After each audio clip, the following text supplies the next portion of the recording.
अगर किसी बच्चे ने वो वर्ड लिमिट एक्सीड कर दी तो आपको पूरी कोशिश करनी है कि आप अपने शब्द जो है 105 या 110 रखिए। स्टोरी पता है तो उसने उस टाइम पे कुछ इंपॉर्टेंट कीवर्ड्स मार्क करे होंगे। जब भी किसी बच्चे को सेंटेंस फ्रेमिंग करनी होती है उसको टेंसेस की मदद लेनी ही होगी। उस एक्शन को रिसीव करने का काम कर रहा है जो है आपका द फुटबॉल। तो बेटा जब भी आप किसी सेंटेंस को फ्रेम करते हैं आपको पता होना चाहिए कि रॉन क्योंकि एक व्यक्ति का नाम है। Hello everyone, this is Divya Chandwani, your English educator. And मेरे प्यारे बच्चों, अगर आपको भी चाहिए इंग्लिश में 100 out of 100 then this video is for you and do not forget to watch it till the end. तो मेरे प्यारे बच्चों का अगर सपना है अंग्रेजी में इंग्लिश में 100 में से 100 लाने का तो ये वीडियो आपको अंत तक जरूर देखना होगा। बेटा सबसे इंपॉर्टेंट चीज जो आपको इंग्लिश में ध्यान रखनी होगी वो है आपका read all your chapters line to line. अब आप सोच रहे होंगे मैम इसमें नया क्या है? बेटा आपको अपने सभी चैप्टर्स जो लिटरेचर चैप्टर्स हैं उनको लाइन टू लाइन पढ़ना जरूरी इसीलिए है, उन्हें आपको थरली पढ़ना होगा क्योंकि अक्सर आपके एग्जाम्स में ये लोग एक्सट्रैक्ट बेस्ड क्वेश्चंस पूछते हैं। एक्सट्रैक्ट बेस्ड क्वेश्चंस यानी कि ऐसे क्वेश्चंस, ऐसे सवाल जो आपके चैप्टर के बीच में से जो पर्टिकुलर पैराग्राफ्स हैं उनसे पूछ लिए जाते हैं। 4 सवाल आते हैं लगभग एक्सट्रैक्ट बेस्ड क्वेश्चंस में, एक एक्सट्रैक्ट पे 4 सवाल पूछे होते हैं। अगर किसी बच्चे ने चैप्टर को थरली नहीं पढ़ा है एक बार एटलीस्ट खुद से, टीचर का पढ़ाया हुआ बहुत अच्छी बात है, वो पढ़ना ही है, लेकिन आप सभी को कोशिश करनी है एक बार आप लोग चैप्टर को खुद से रीड जरूर कर लें। उससे क्या होगा, अगर एक्सट्रैक्ट बेस्ड क्वेश्चन जो कि डेफिनेटली पेपर में आते हैं, पोयम से अलग आता है, चैप्टर से अलग आता है, आप इजीली इन क्वेश्चंस का आंसर कर पाएंगे जब आपने चैप्टर को थरली यानी कि लाइन टू लाइन पढ़ लिया है। यू विल बी अवेयर ये कौन से चैप्टर से पूछा गया है सवाल, ये पैराग्राफ कौन से पर्टिकुलर चैप्टर का है। अगर वो पूछ लेते हैं who is he in the above lines और who is the poet of the above mention lines, तो आपको पता होगा ये कौन सी पोएम की बात हो रही है, ये कौन से चैप्टर की बात हो रही है और यहाँ पे हम इस किस कैरेक्टर को रेफर कर रहे हैं इस गिवन पैराग्राफ में। तो जब बच्चों आपने चैप्टर को लाइन बाय लाइन पढ़ा है एंड आपने जब उसे थरली बेसिकली पढ़ा है तो वो आपके लिए बहुत ज्यादा हेल्पफुल हो जाएगा while answering all your extract based questions. तो जितने भी बच्चे पूरे मार्क्स लाना चाहते हैं एक्सट्रैक्ट बेस्ड क्वेश्चंस में, उनके लिए चैप्टर्स को थरली पढ़ना बहुत ज्यादा इंपॉर्टेंट है। चैप्टर थरली पढ़ने से आप सिर्फ एक्सट्रैक्ट बेस्ड क्वेश्चंस ही नहीं बल्कि अपने long answer questions, short answer questions में भी ये आपका हेल्प करेगा। लेकिन सबसे ज्यादा आपकी हेल्प होगी बेटा आपके EBQ यानी कि एक्सट्रैक्ट बेस्ड क्वेश्चंस में। Now next most important thing जिसका आपको ध्यान रखना है that is you have to stick to the word limit.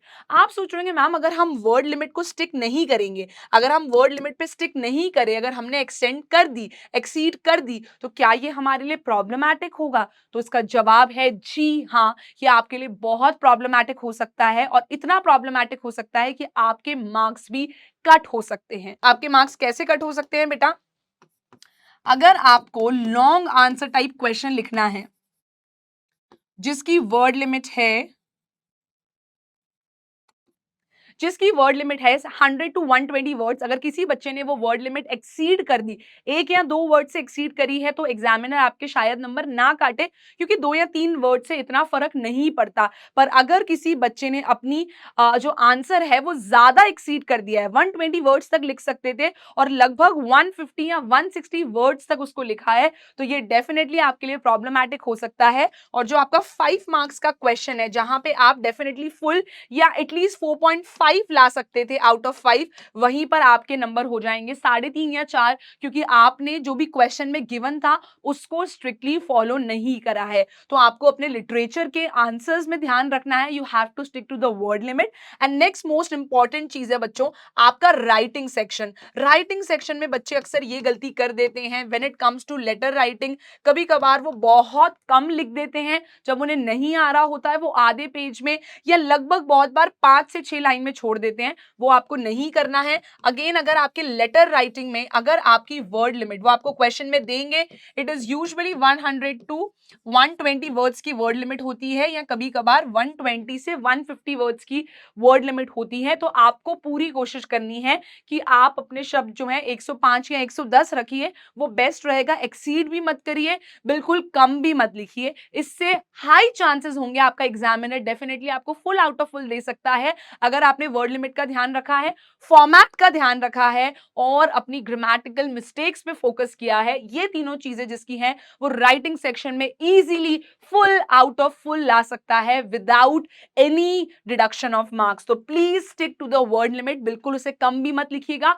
बहुत ज्यादा एक्सीड मत करना, एक या दो वर्ड कम हुए या दो वर्ड ज्यादा हुए तो वो मार्क्स नहीं काटेंगे, बट इससे ज्यादा आपको नहीं करना है। You have to focus on that, so you have to stick to your word limit. Next most important thing is बेटा, you all have to practice answer writing. आप लोग सोच रहे होंगे मैम इसमें प्रैक्टिस क्या करना है, जब हम एग्जाम में जाएंगे स्टोरी हमें पता है, हमें इजीली जो है सेंटेंस फ्रेम करना आता है, तो हम आराम से अपनी आंसर राइटिंग पेपर में कर लेंगे। लेकिन ये अप्रोच अगर आपका है बेटा तो इट इज एब्सोल्युटली रॉन्ग, क्योंकि अगर किसी बच्चे ने आंसर राइटिंग की प्रैक्टिस नहीं करी है तो वो ब्लैंक हो जाएगा पेपर में जाकर, he will be may be crying कि मेरे साथ क्या हो रहा है, why I am not able to answer my questions, क्योंकि उस बच्चे ने आंसर राइटिंग की प्रैक्टिस पहले नहीं करी थी। तो एग्जाम्स के एटलीस्ट 2 से 3 महीना पहले ही आप ये हैबिट बना लेना दैट आप डेली आंसर्स लिखकर प्रैक्टिस कर रहे हो, that will be the best thing. अब बेटा इससे फायदा क्या होगा, क्यों आप पूरे में से पूरे नंबर ला सकते हैं आंसर राइटिंग की प्रैक्टिस करके। सो बेटा द बेस्ट थिंग इज, अगर आपको चैप्टर याद है, जो कि हमारा फर्स्ट पॉइंट था, you have to read the chapter thoroughly. अब जिस बच्चे ने चैप्टर थॉरली पढ़ लिया है, ही और शी रिमेंबर्स द स्टोरी, उन्हें स्टोरी अच्छे से पता है, राइट जब उसे स्टोरी पता है तो उसने उस टाइम पे कुछ इंपॉर्टेंट कीवर्ड्स मार्क करे होंगे। वो इंपॉर्टेंट कीवर्ड्स आप लोगों को क्या करने हैं, अपने आंसर्स में इनकलकेट करने हैं। आंसर्स में इनकलकेट करने का मतलब होता है आपको अपने आंसर्स में ये इंपॉर्टेंट कीवर्ड्स जो हैं इनका इस्तेमाल करना है, इन्हें यूज करना है। इससे आपका आंसर जो है बहुत इंप्रेसिव बन जाएगा जब आप उसके चैप्टर के एनसीईआरटी के गिवन अच्छे प्रॉपर जो कीवर्ड्स हैं, अगर आप उसे यूज कर रहे हैं अपने आंसर राइटिंग में, सो बेटा आपके आंसर राइटिंग में 4 चांद लग जाएंगे, इतना खूबसूरत हो जाएगा आपका आंसर, क्योंकि आपने इंपॉर्टेंट कीवर्ड्स जो एनसीईआरटी में मेंशन्ड हैं उनको ऑटोमेटिकली अपने आंसर में डाल दिया है। और अक्सर एग्जामिनर चेक करते वक्त यही कीवर्ड्स आपके आंसर में ढूंढेगा, और जिस बच्चे के आंसर्स में वो इंपॉर्टेंट कीवर्ड्स मिल गए तो हाई चांसेस है शायद वो पूरा चैप्टर या पूरा आंसर ना पढ़े और आपको उसमें फुल मार्क्स दे दे, क्योंकि आपने वो कीवर्ड्स मेंशन करे। जरूरी नहीं है, हो सकता है वो आपका आंसर पढ़े भी। So we have to avoid any grammatical mistake for that. So what we have to do is we have to focus on grammar also. आप लोग सोच रहे होंगे मैम अब तो हम लोग आ चुके हैं क्लास 12th में, और क्लास 12th में तो ग्रामर का कोई वेटेज होता ही नहीं है, तो दिव्या मैम हमें ग्रामर पढ़ने के लिए क्यों बोल रही हैं? Isn't it weird? No my dear students, no my Divya army, ये बिल्कुल वियर्ड नहीं है। इनफैक्ट ये आपके लिए बहुत ज्यादा हेल्पफुल होने वाला है, क्योंकि बेटा ग्रामर पढ़ने से सबसे बड़ा फायदा क्या है मैं आपको बताती हूँ।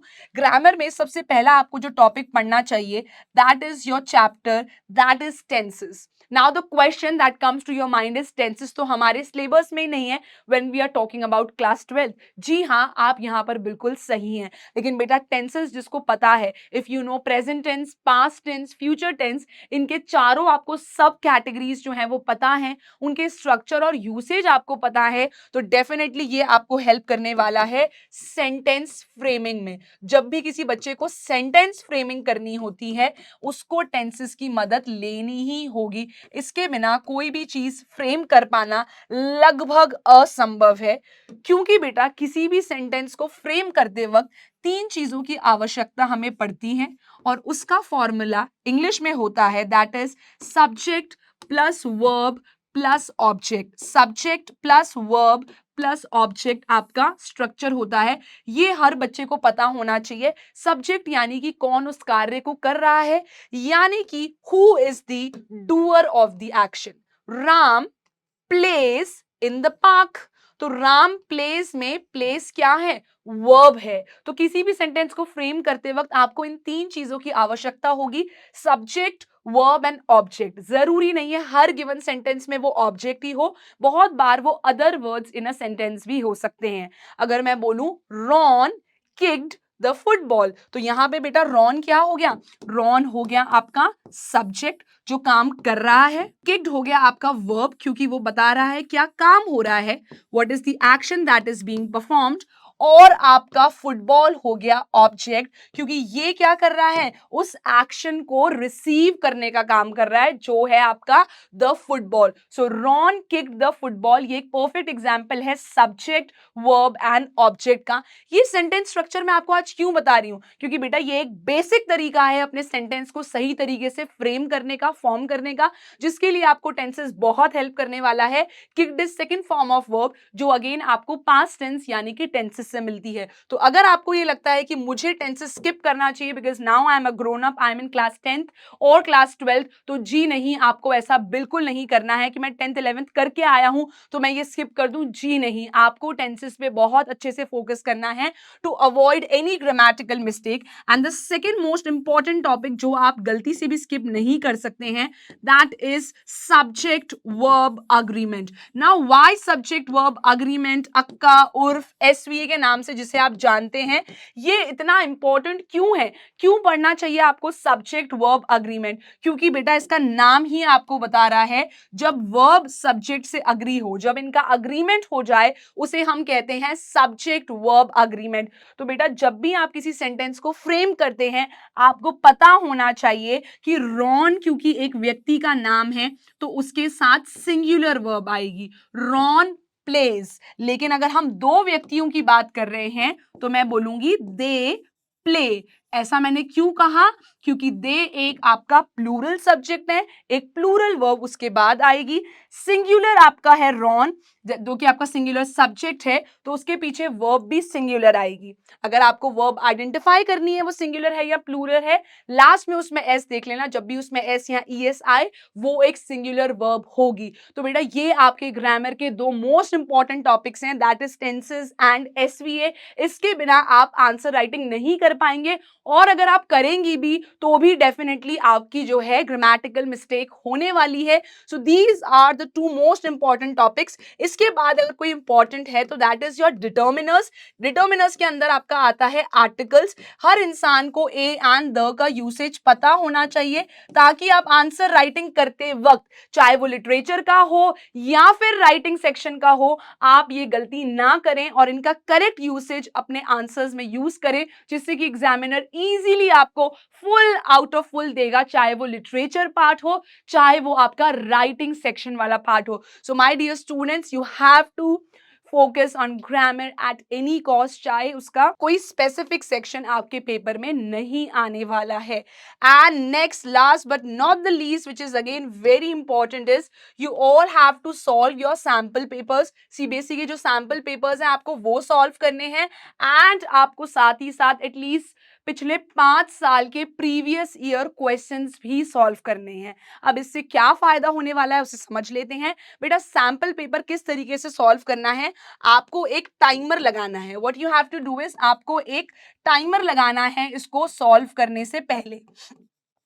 तो आप एक टाइमर लगाएंगे, कितनी देर का, 3 आवर्स का टाइमर लगाएंगे, जिससे कि जब आप एग्जाम में जाने वाले होंगे उससे पहले ही आपको तीनों सेक्शन ए बी सी तीनों की सॉल्व करने की आदत होगी, वो भी एक पर्टिकुलर गिवन टाइम ड्यूरेशन में, जो कि है 3 घंटे। तो 3 घंटे में आपको अपना पेपर कंप्लीट करना है। इसकी तैयारी हमें पहले से करनी होगी by solving our sample papers, और आपको अपने आप के लिए टारगेट रखना है कि मैं 245 आवर्स में, यानी कि 2 घंटे 45 मिनट में अपना पेपर कंप्लीट कर लूंगा।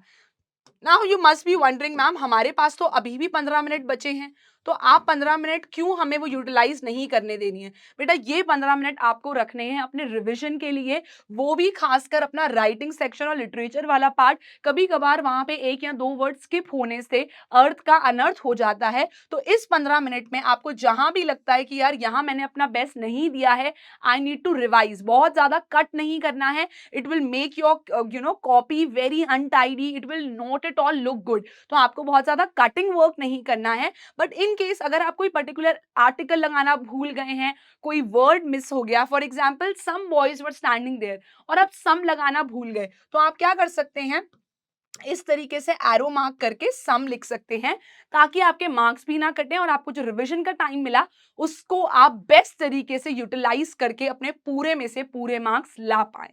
Now the next most important point is you have to solve 5 year PYQs. 5 year PYQs आपको क्यों सॉल्व करने हैं, इससे बेटा क्या फायदा होगा, ये हैं आपके previous year questions. You have to solve these 5 year previous year questions. इनसे क्या फायदा होता है उसे समझते हैं बेटा।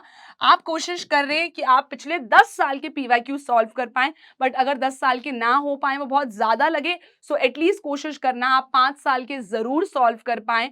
उससे बेटा आपको ये अंडरस्टैंडिंग हो जाएगी कि आपके पेपर में जो सवाल हैं वो किस तरीके से घूम कर आने वाले हैं। बहुत बार सीबीएसई में लिटरेचर क्वेश्चन ये लोग डायरेक्टली ना पूछ के, आपको चैप्टर पता होगा फिर भी शायद बच्चा आंसर नहीं कर पाता, क्योंकि वो सवाल घूम कर आ जाता है। तो अगर आपने पिछले 5 साल के पेपर में वो चीज देख ली और पैटर्न को समझ लिया किस तरीके से क्वेश्चन को घुमाते हैं, आई एम 100% श्योर आप उसे इजीली आंसर कर लेंगे। और इन प्रीवियस ईयर क्वेश्चंस को सिर्फ पढ़ना नहीं है, लिख के इनकी प्रैक्टिस करनी है, ताकि इसमें कौन से इंपॉर्टेंट कीवर्ड्स हैं आपको ऑलरेडी साल के एंड तक याद हो जाएंगे, एंड आप उसकी इतनी बार प्रैक्टिस कर चुके होंगे कि आपकी इसमें कोई ग्रामेटिकल एरर नहीं होने वाली है।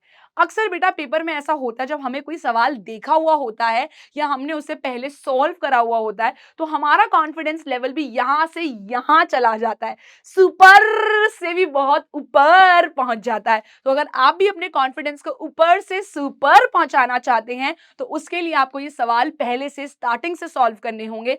और बेटा मैं आपको बस एक छोटी सी बात कहना चाहती हूँ, टीचर जितने भी पढ़ाते हैं सब बहुत अच्छा पढ़ाते हैं, but now it's on you, आपको ये मेहनत करनी होगी। टीचर आपको चैप्टर पढ़ा देगा, एनसीईआरटी के शायद क्वेश्चंस भी करवा देगा, एक्स्ट्रा क्वेश्चंस के लिए डीपीपी भी दे देगा, लेकिन जब तक आप खुद बैठकर उन सवालों को सॉल्व नहीं करेंगे, जब तक आप खुद उन आंसर्स को लिखकर प्रैक्टिस नहीं करेंगे, आपके इंग्लिश में फुल आउट ऑफ फुल आना बहुत डिफिकल्ट हो जाएंगे। So you have to work hard. कोई भी प्रॉब्लम आए, कोई भी डाउट आए, you can feel free to ask me any time, but you have to start working hard and you have to start it from now onwards. आज से, अभी से आपको ये मेहनत शुरू करनी है। कहीं भी रुकेंगे, परेशान होंगे तो आप डेफिनेटली मुझसे पूछ सकते हैं, लेकिन आंसर राइटिंग की प्रैक्टिस आज से स्टार्ट करनी है। और बेटा इन सैंपल पेपर्स में और इन पीवाईक्यूज में एक बेस्ट चीज ये होगी, आपकी सेक्शन ए यानी कि रीडिंग कॉम्प्रिहेंशन की भी प्रैक्टिस हो जाएगी।